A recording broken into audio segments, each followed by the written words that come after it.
Welcome to Influential Entrepreneurs, bringing you interviews with elite business leaders and experts, sharing tips and strategies for elevating your business to the next level. Here's your host, Mike Saunders. Well, hello and welcome to this episode of Influential Entrepreneurs. This is Mike Saunders, the Authority Positioning Coach. Today we have with us Chad Peterson, who's the CEO of Peterson Acquisitions. Chad, welcome to the program. Thanks for having me. Hey, so what are you acquiring? Tell us about your business. I know you're a business broker, but do you have any specific focus that you work in or specific industry? So that's kind of the first thing that pops into my mind. But give us, like the 30,000 foot view of what led you to start a business broker practice. Well, the first answer is no, I don't work in any particular sector. I work in every imaginable type of business possible. So I sell any type of business that's out there. What led me to do this was really just more of a matter of my story, which is I've been self-employed my entire life, and I've sold countless businesses of my own, and I've never done anything else than being self-employed. So building and selling businesses my entire life and helping that of others, eventually it was just I was doing it for others, and I quit building my own businesses. And then at that point, it's just like, okay, well, that was kind of the end of chapter 1. Let's see what chapter 2 brings in, huh? Well, yeah, I just, back in 2008, I had a company that was worth $9-10 million, and I had built that mortgage company. I was a mortgage broker, and I built that mortgage company. I could have sold it for $9 million, and I didn't sell before the crash of '08. And I just learned the really hard lesson that, man, timing is everything. Timing is absolutely everything. And when you're doing well is the time to sell. Yeah. So, you don't wait until your ship is sinking to try to sell it. That's not how it works. You got to make sure it's nice and pretty and somebody wants to buy your boat. All too often, people call me with a sinking ship and say, help us, let's sell. And I'm like, man, I can't help you. Yeah, because if you don't want it, neither does anyone else. Exactly. If you're not making money and you're on the downhill slide here, I can't help you. So I learned a valuable lesson in '08 whenever I got hit hard by the market. And so a business was born and a passion was ignited inside me to never let anybody be in that position again to where they're doing well, so they think they'll just keep it. Well, if you're doing well, that's the time to sell and move on to your next adventure. I agree with that 1,000%. And I would wonder if you experience what is popping into my mind, which is this. You're not an order taker, whereas, someone calls you up and says, hey, I need to order 3 of your widgets. Please send them. And you're like, thank you for your business. Have a nice day. People are calling you when, like you said, the ship's kind of on the downward trend and you're like, oh, we got to do some patch-up work before we get going. So my question is, how do you start communicating with people when things are going well and start their mind thinking toward, maybe this is a time to sell, and that goes against their natural inclination because things are great. Why am I going to sell? Yeah, the question is that I'm continually out there on podcasts and I'm letting people know the mentality they need to be in. The fact of the matter is that people get too emotionally gripped to their business. They get emotionally attached. One of the biggest rules of investing is don't get emotionally attached to your investments. And that's a quote of Warren Buffett, in fact. And simply put, when you hold on to your business too long, you lose the forest through the trees. Mm-hmm. Everybody knows that the first house they buy, their starter home, is not where they're going to live in long term. They're going to go in there, live in it for a couple of years, fix it up a little bit, and make a $20,000 or $30,000 profit. Well, it's just one of the things in the psychology of being self-employed. You don't have that same mentality whenever you build your business. You build it and you just want to hold on to it and you suffocate it. Well, more likely than not, somebody else could come in that business and they could build that business much greater. They could manage it much greater than what the original owner has. And it's that point of inflection where an owner has to do a gut check with themselves and decide if their passion is as high for this business as what it should be. And if it isn't, they need to get out of their own way and let somebody else come in and run the business. And to get somebody to be in that mentality, I don't know what the magic sauce is, but I'm always working on it. Trying to get somebody to understand that as your passion is waning, I will see it on the profit and loss. And if you're doing well, it's the time to sell. And most importantly, out of all of this, is whenever you sell, you have dry powder now. You have a lot of available cash to put down in another business. It only takes 10% to buy a business. So let's just say you're making $200,000 a year. That's not a lot of money. And let's just say I sold your business for $600,000. Well, after all costs and everything, let's just say you walked with $540,000. Well, you know, it only takes 10% to buy a business. So you could probably, more than likely, go buy a $3 million business or more that's paying you, almost $1 million a year for only 10% of the purchase price. Yeah, 300. That means you choose something still to stick away in the bank. Exactly, and who needs that much money liquid anyway? So make your money work for you. Yeah. If you have $250,000 after everything, you put your 10% down, and now you're making almost $1 million on a different business. But people can't see the forest through the trees. They only see 10 feet ahead of them. That's all they see. And what I need to do is get them past that point of understanding. You know, a lot of times people will call me, and let's just say they want $1 million for their business. And I'm like, hey, it's only worth $800,000. Well, I'm not going to sell it unless it's $1 million. Yeah. Well, why? If we could sell this and we could get you into a business that's paying you $1 million a year. So most people, 98% of people don't have the proper mentality when it comes to a business and when it's time to sell and how to use that money to go forward and to become massively successful by allowing their money to work for them. Yeah, you bring up a really, really big point, which is like a self-awareness, self-assessment, gut check, all related to passion. You know, is this still my passion for this particular business? Now, don't misunderstand the passion for entrepreneurialism, right? Because that owner might go, you know, I just could never see myself going to work for someone else. That's not what we're saying. We're saying, how about this business and this industry, this niche? Maybe you've kind of lost a little bit, so move on and then have your entrepreneurial desires satisfied with the next business. It's kind of like the phrase serial entrepreneur, right? Yes, absolutely. Yeah, and you don't necessarily have to be a serial entrepreneur to understand the concept, though. I mean, if you, like you said, I mean, if your passion's waning, why stick around? Why be there? If you don't want to do it, you don't have to. And so if a person could just decide, you know, let's just say you've done really well for the last 10 or 15 years and it's all been about money and whatever else, and the kids are grown and whatever else. Well, what if you want to get into a business that's more philanthropic? What if you want to get into a business that, you know, for some emotional reason serves you better or something? In other words, it's not just being a businessman, spreadsheets, you know, and profit and loss statements. A lot of people just change, you know, their interests, their passions, their reasons, the seasons, it changes. And when you get too rigid and you hold on to your business because that rigidity and just being locked into your business because it's all you should know that you're at a dangerous point at that spot. And you need to get out of your own way and get with a broker that you can trust to get you to the next level. It's almost like this. What if back in 1975 you invested in a stock and that stock gave you 20% gain for the next 10 years? And anytime that you think about stocks, that's the only stock you want to invest in. That'd be pretty foolish, wouldn't it? Yep. Right? So kind of putting the blinders on, huh? Yeah, total blinders. And I tell you what, it's a psychological faux pas, and it's real. And I see it sometimes, I see it all the time. It's almost written into the entrepreneur or business owner's heart to be that way. And my biggest objective is to get them out of that because it's dangerous. Yeah.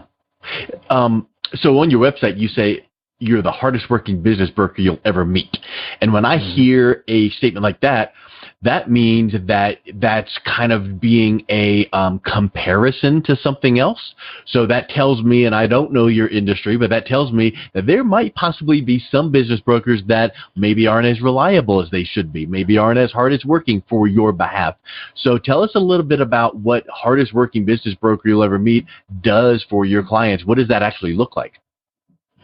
Well, okay, I'm 41 years old. I've been doing this for over 20 years. I've been self-employed my entire life. I've built and sold companies myself. I've done it for countless other people. Peterson Acquisitions was ranked the #1 business broker in the country. I've been given many awards and recognized by Inc., Forbes, Seeking Alpha, Blogger Local, all sorts of top 10 lists. You know, my work has been recognized, and the fact is, it's not because I'm, you know, it's not for any other reason that I'm just a hard worker and I'm intentional about what I'm doing. I've never had a failure. I've never had a failed deal. So if I've sold a business to a buyer, I can call both the buyer and the seller today, and they're both going to be happy. Yeah. Secondly, and I'm not trying to trounce on my competition, but I'm 41 years old. Most people that are brokers, they got a lot of gray hair. They're in their 60s. They might have owned a business. They might have been an executive somewhere. They might have been a VP somewhere. They might have been a fairly successful realtor or something of that nature, and they want to go do this for a living. Well, they don't have the energy. They don't have the gumption. They don't have the fortitude. They don't have the grit. They don't have the tenacity. I work 7 days a week, not because anybody makes me. Remember, I own my own company. I work 7 days a week because I absolutely love what I do. On a level of 1 to 10 of passion, I'm about a 25 of what I do. I love working with business owners. I love helping them get to a new level. I love putting millions of dollars in people's hands and then getting them into a better vehicle. So I outwork my competition, in short. Absolutely outwork them. They can't even compare to the work that I put in. I have, in my time, you know, specific to your question, you know, hardest working business broker. In my time, I have probably made 40,000 cold calls. And that's one-time calls. That doesn't mean the follow-up calls. That's one-time calls. 40,000, maybe 50,000 cold calls. Wow. I work 7 days a week. I have a CRM that is, keeps up with everything that I do. I have incredible follow-up. I've written a book called Swinging Doors, A Guide to Selling Your Business. And the bottom line is tenacity, hard work, perseverance, and knowledge. My knowledge is second to none. If you get a guy that is a broker who wants to act like he really knows what he's doing just because he might have sold a business, that's not the guy you want. You want the guy who's been in many, many battles of selling businesses because they know how to get the mouse to the cheese, so to speak. You know, it's interesting that I just had a conversation similar to your point this week with someone, and we were just talking about how human nature is these days, where people feel entitled. People don't go the extra mile. They barely even go the basic, level. So when someone does return a phone call on time, or return an email, or do just an adequate job, they almost look like a rock star. So when you can do what you're describing, it just puts your reputation through the roof, because your competitors are doing either the polar opposite or nowhere near. And so do you find when you're working with businesses initially, before they've engaged with you, that they are talking to other people and maybe they even comment and say, wow, this other company isn't even calling me back, or they're pushing me one way or the other? So do you find like even that authenticity and transparency is another factor in your dealings with clients? I do. And to your point, I couldn't have said it any better, but I'll say it again. Just showing up anymore separates you from 99% of the competition. Just showing up. Yeah, I know. People don't show up. I don't know what's happened. I know that if you went back to the 1930s and the Great Depression, if it was cleaning up hog pens, and you put an ad out, said that come clean hog pens for $1 a day, you would have had 500 men show up just hoping to work, clean up after hogs.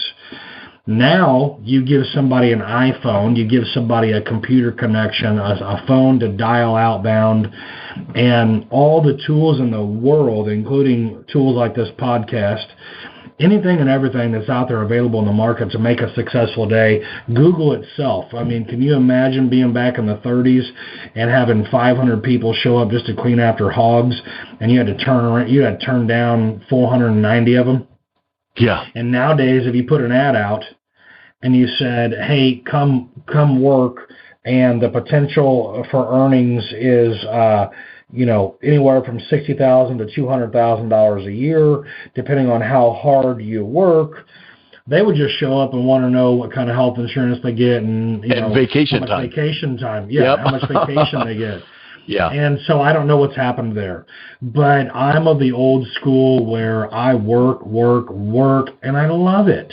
Yeah. And I don't know if it's just that people are not doing what they don't like or love. I don't know if it's that, or they're just lazy, or a combination of both. I don't know, but I'm glad, because it's job security for me. All I have to do is show up like I do, and I get the business. Yep. Exactly. Forget everyone else. Let them be chasing their own tails. This is how I work, and it throws the spotlight on you. We've touched on a couple things about how businesses are kind of, they come to you and sometimes they're in a tailspin. Let's say that a business is considering maybe possibly selling. What are some things that they should be noticing or doing in their business now before even engaging with someone like yourself, so that they're in a good position to maybe make the whole process go smoother? Well, the main thing really is to contact a trusted broker. Contact me. Go to petersonacquisitions.com. Contact me, and at least once a year, be looking at your business as to what it's worth. Yeah. Because what happens is they get too emotionally gripped to their business. They don't know what it's worth. And what they'll do, frankly, is they will sit there and they'll do this mental masturbation thing as to whether they should sell or not for years. Now, I don't care if you're selling a sports car or a sweater. If you're going to sell something, you need to know what it's worth. Yeah. And so many people go through this mental exercise of should I sell, should I not, and they don't even know what it's worth. And then what happens is they fall in my lap and they're like, hurry, help me sell, what's it worth? Business isn't going well. Well, it's not going well because your passion has gone away. You're not as excited about it. You've gotten into a comfort zone. You're lazy. You're not working it.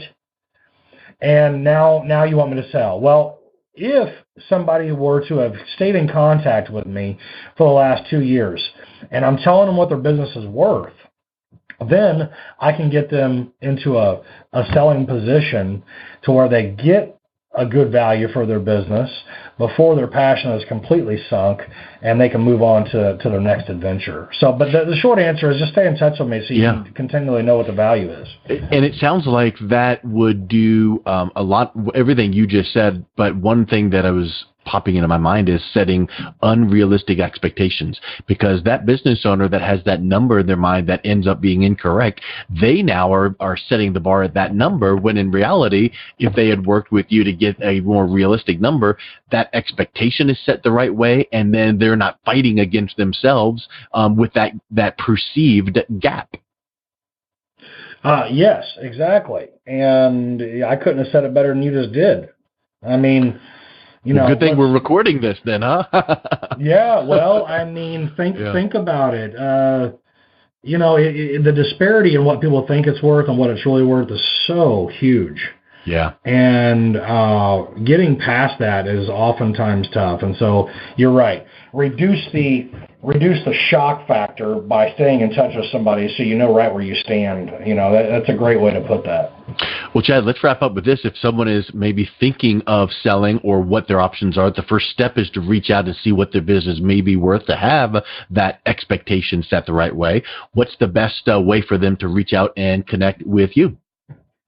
Well, they can just go to my website, www.petersonacquisitions.com.